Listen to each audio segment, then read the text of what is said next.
அனைவருக்கும் வணக்கம். இந்த வீடியோ பதிவில் நம்ம பார்க்கக்கூடிய விஷயங்கள் அஷ்டமா சித்திகள் அப்படின்னா என்ன. நம்ம இந்த வார்த்தைகள் அடிக்கடி கேள்விப்பட்டிருப்போம். அஷ்டமா சித்திகளை அடையிறதுக்காக பலர் பல விதமாக முயற்சி பண்ணுறாங்க அப்படின்றத கூட கேள்விப்பட்டிருப்போம். இந்த அஷ்டமா சித்திகள் இவர்களுக்கு எப்படி கிடைச்சது அப்படின்னா, குண்டலினி சக்தி இல்லை குண்டலினி தவம் பண்ணுறது மூலமாக இந்த அஷ்டமா சித்திகள் அவங்களுக்கு கிடைச்சது. அஷ்டமா சித்திகளோட பேர் என்ன அப்படின்னா, அனிமா, மஹிமா, லஹிமா, கரிமா, பிராப்தி, வசித்துவம், ஈசத்துவம், பிரகாமியம். இதில் அனிமா அப்படிங்கிறது என்ன அப்படின்னா, தங்களுடைய உடலை சுருக்கி கொள்வதுக்கு பேர் அனிமா அப்படின்னு அர்த்தம்.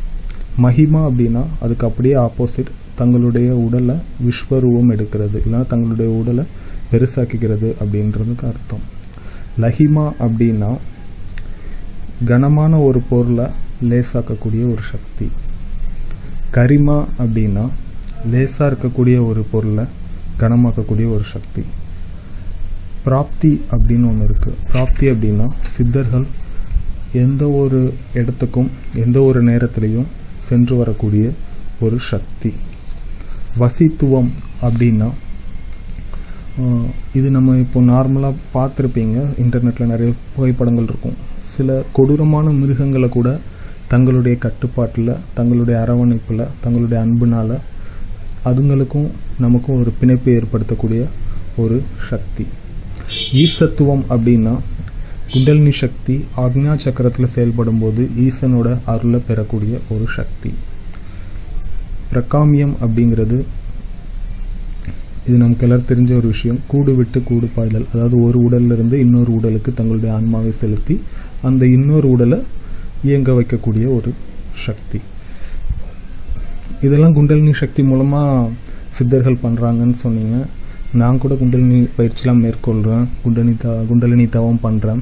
ஆனால் எனக்கு ஏன் அந்த மாதிரியான சக்திகள் கிடைக்க மாட்டேங்குது, இல்லை எனக்கு அந்த மாதிரி சக்தி கிடைக்கிறதுக்கான வாய்ப்பு இருக்கா அப்படின்னு கேட்டிங்கன்னா, குண்டலினி சக்தி நம்ம இப்போ பண்ணக்கூடிய விஷயங்கள்லாம் பார்த்திங்கன்னா இப்போ இருக்கிற நம்மளோட இந்த லைஃப் ஸ்டைலுக்கு செட்டே ஆகாத ஒரு விஷயம்.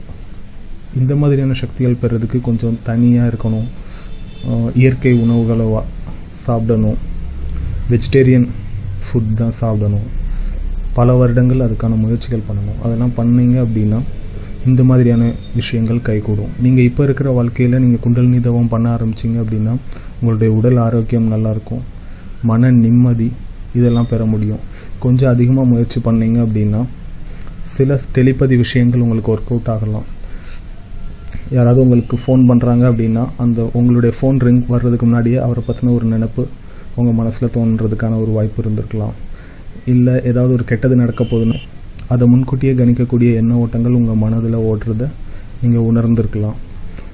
ஏதாவது ஒரு விஷயத்தில் இந்த இடத்துல தான் தப்பு நடக்க போகுது அப்படிங்கிறத உங்களுடைய உள்மனம் உங்களுக்கு சொல்லியிருக்கலாம். இந்த மாதிரி விஷயங்கள் தான் நம்ம இப்போ பண்ணிகிட்ருக்கக்கூடிய குண்டலினி சக்தி இல்லை குண்டலினி தவம் மூலமாக நம்மளால் பெற முடியும். நன்றி.